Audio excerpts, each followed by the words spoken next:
image quality.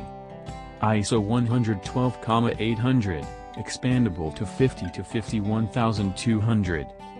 Built-in low-pass filter.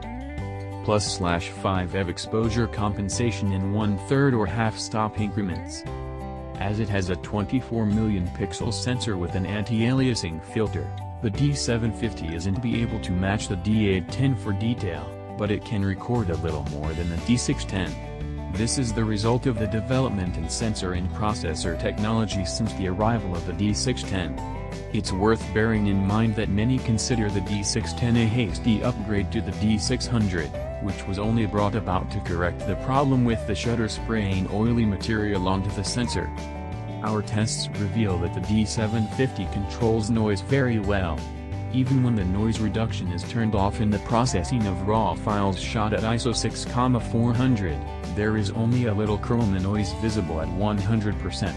Step up to the native maximum of ISO 12,800 and chroma noise, colored speckling, becomes more noticeable at 100% on screen, but it is still controlled very well and the level of detail is impressive, even in shadow areas.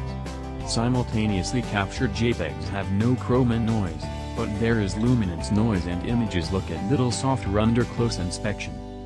Though dynamic range and detail levels drop off at the expansion sensitivity settings, the results still look pretty good.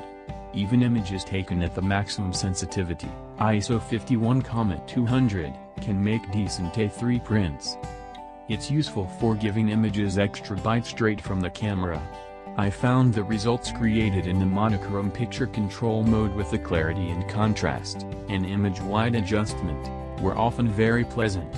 Part of the beauty of the picture controls is that they can be used when shooting RAW and JPEG files simultaneously, and this means you have a full color file for processing as well as a treated JPEG. Conversely, even if RAW and JPEG recording is selected, rotating the mode dial to the special effects option results in only JPEG images being recorded. These effects can be previewed in live view mode. In many cases previewing the image is enough to convince you to not use the effect.